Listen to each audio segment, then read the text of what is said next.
Well, Tina McGuff has had her own experience of dealing with mental health issues and the stigma that can come from it. And she joins us now from central Glasgow. Tina McGuff, what do you make of what Ruby Wax has said? Because she has gone through mental health issues herself. Well, absolutely. I know Ruby Wax has gone through all these issues, and she's been going around schools and the fringes and even prisons actually spreading her word about her illnesses. I know she's done a degree on neuropsychology and neuroplasticity. However, I think that, it's best to be open with your employer. We are covered, but to some extent by, employment law and things like that. But to me, it's best to be open, because I spent many years with the shame and fear of the stigma associated with mental health illness.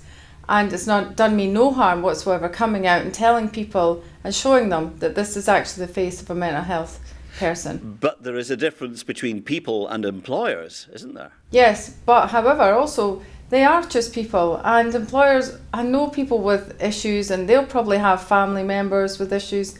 So everybody has to be open and honest about these issues that happen in everyday life, in every society, no matter where you come from in life. What impact did it have on you when people took against the idea?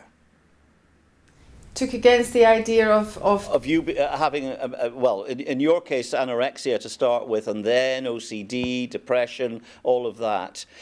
When you encountered stigma, when people weren't particularly humane, let's say, in their response? Well, I had one particular incident that shocked me to the core. I had a lady friend who had said that, I will literally verbatim tell you what she said. I can't let my children near you because, people with mental health issues are a little bit unstable. And it shocked me to the core. But at the time, I was so ashamed of my illness that I had suffered. I didn't know how to react, and I just said, yeah, I understand if that's the way you feel. And I walked away, and it devastated me for a long, long time. And I vowed at that moment never to ever let people think that of people like me ever again. An employer who is a person as well and thinks in their mind, in the back of their mind, yes, I should be decent about this. Of course it's right to be open about these. But in the front of his or her mind thinks, I've got a business to run here. This is about business survival. What would you say to them? Well, it doesn't stop you doing a job. If you're good at a job, no matter what your mental health problems are, and if you're getting treatment and if you're on the road to recovery, then it's not going to stop you being a good employee. I mean, I've worked in businesses in the past where we embrace mental health issues, and I've worked within the strategy of the stress at work, and people have been very honest and open, and it's been amazing. It's not affected productivity at all. In fact, if anything, it's allowed much more conversation to flow freely, and people aren't ashamed, and they're not scared to talk about their illnesses like a broken leg or a headache.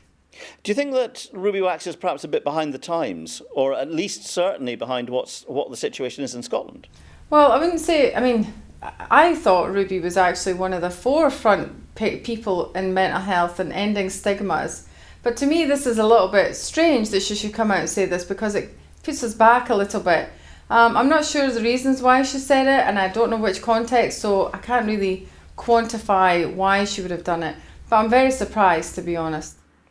Well, Tina McGuff, thanks so much for joining us. You're welcome.